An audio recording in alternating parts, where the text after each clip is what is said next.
Hello guys, welcome to my at cook channel. আজকে আমরা নিয়ে চলে এসেছি চিংড়ি মাছের একটি অসাধারণ রেসিপি, যেটা চিংড়ি মাছের মালাইকারির থেকে অনেকটা আলাদা বানানো হয়। চিংড়ি মাছের মালাইকারি তো আপনারা সবাই খেয়েছেন। আজকের চিংড়ি মাছের মালাইকারি ছাড়া অন্য একটা রেসিপি দেখাবো, যেটা আপনাদের অনেকই পছন্দ লাগবে এবং বাড়িতে এভাবে করে বানিয়ে খেলে চিংড়ি মাছের স্বাদ কিন্তু দ্বিগুণ বেড়ে যাবে। এই চিংড়ি মাছের রেসিপিটা বানিয়েছিলাম, জাস্ট ওয়াও হয়েছে। আজকের এই রেসিপিটা দেখে নেওয়ার জন্য সম্পূর্ণটা অনুরোধ রইল আপনাদের কাছে। ভিডিওটা শুরু করে নেওয়া যাক। এই রেসিপিটা বানিয়ে নেওয়ার জন্য সর্বপ্রথম কড়াইয়ের মধ্যে দিয়ে দিলাম পর্যাপ্ত পরিমাণে সর্ষের তেল। সর্ষের তেলটা হালকা একটু গরম হয়ে আসলে দিয়ে দিলাম 1 চিমটি হলুদ গুঁড়ো এবং 1 চিমটি নুন।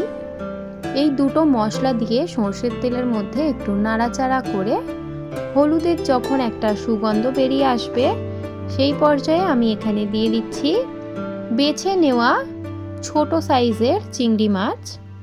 চিংড়ি মাছগুলো ভালোভাবে বেছে নিয়ে ধুয়ে নিয়ে ফ্রেশভাবে নিয়ে নিয়েছি।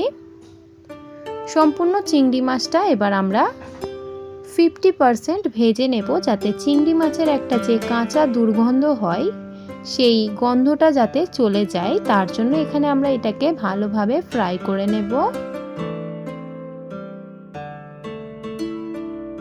চিংড়ি মাছটা থেকে যতটা পরিমাণে জল বেরিয়েছিল, জলটা কিন্তু শুকিয়ে গেছে এবং চিংড়ি মাছগুলো ভাজা হয়ে গেছে। এই পর্যায়ে আমি চিংড়ি মাছটাকে যে কোনো একটা পাত্রের মধ্যে তুলে নিচ্ছি। চিংড়ি মাছটা ভাজতে মোট সময় লেগেছে 3 থেকে 4-5 মিনিট। চিংড়ি মাছটা সম্পূর্ণ তুলে নেওয়ার পর এই কড়াইয়ের মধ্যেই দিয়ে দিচ্ছি আরও একটু অল্প সর্ষের তেল। এই তেলে এবার আমরা রান্না করে নেব চিংড়ি মাছটাকে।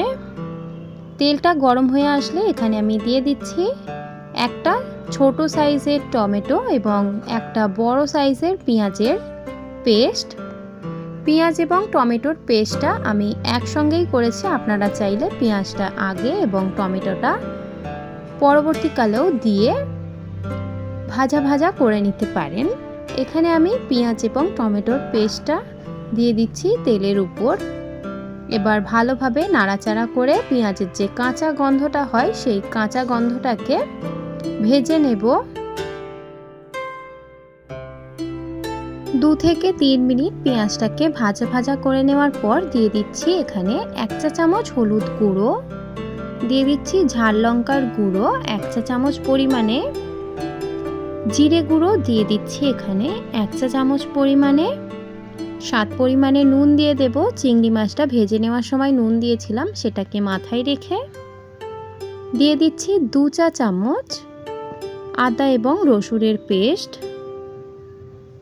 এই কয়েকটি মশলা দেওয়া হয়ে গেলে এবার ভালোভাবে নাড়াচাড়া করে পেঁয়াজ টমেটো এবং মশলাগুলোকে কষিয়ে নেব তেল বেরিয়ে আসা পর্যন্ত। এই মশলাটাকে কষিয়ে নেওয়ার সময় যদি মনে হয় যে অল্প একটু জল লাগবে, তাহলে অ্যাড করে আবারও কষিয়ে নিতে পারেন। 2 থেকে 3 মিনিট নাড়াচাড়া করে নেওয়ার পর দেখুন গ্রেভি থেকে অনেকটা তেল বেরিয়ে এসেছে। এই পর্যায়ে এখানে আমি টক দই ব্যবহার করছি। টক দইটাকে ভালোভাবে একটা চামচের দ্বারা ফাটিয়ে নেব, যাতে কোনো রকম টক দইয়ের মধ্যে লাম্পস না থাকে। টক দইটা ফাটিয়ে নেওয়া হয়ে গেলে এবার সম্পূর্ণ টক দইটা আমি এই গ্রেভির মধ্যে দিয়ে দিচ্ছি, যাতে আমাদের চিংড়ি মাছটা খেতে খুবই বেস্ট লাগে। টক দইটা দিয়ে আবারও নাড়াচাড়া করে মশলাটাকে কষিয়ে নেব আবারও তেল বেরিয়ে আসা পর্যন্ত। দরকার পড়লে আপনারা এখানে অল্প অল্প করে জল অ্যাড করে নিতে পারেন কষিয়ে নেওয়ার সময়। এই রেসিপিটার মধ্যে ঝাল আপনারা আপনাদের মতো বুঝেই দেবেন। এখানে আমি 2টো কাঁচা লঙ্কা ব্যবহার করছি।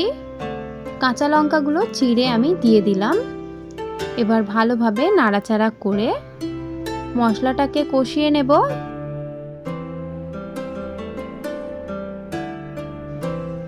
5 থেকে 6 মিনিট ভালোভাবে কষিয়ে নেওয়ার পর মশলাটা থেকে তেল বেরিয়ে এসেছে। এই পর্যায়ে আমি ভেজে নেওয়া চিংড়ি মাছটা অ্যাড করে দিলাম।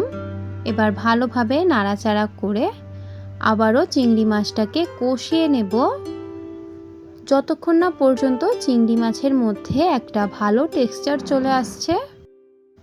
চিংড়ি মাছটা মশলার সঙ্গে কষিয়ে নেওয়ার সময় আপনারা দেখতে পারবেন যে সম্পূর্ণ তেলটা কিন্তু গ্রেভি থেকে আলাদা হয়ে যাচ্ছে। সেই পর্যায়ে আমি এখানে পরিমাণ মতো জল দিয়ে এবার ঢাকা দিয়ে ফুটতে দিয়ে দেব প্রায় 10 থেকে 15 মিনিটের জন্য।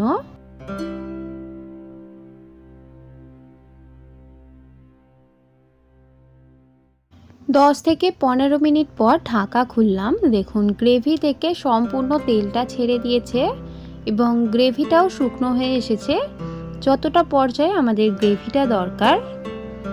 এই রেসিপিটা এখানে সম্পূর্ণ হয়ে গেছে। এবার এটাকে রেস্টে রেখে আমরা সার্ভ করে নেব।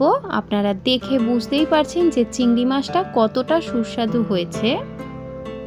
কালারটা খুবই সুন্দর এসেছে এবং খেতেও সুস্বাদু হয়েছে। আশা করি আপনাদের এই ভিডিওটা ভালো লেগেছে।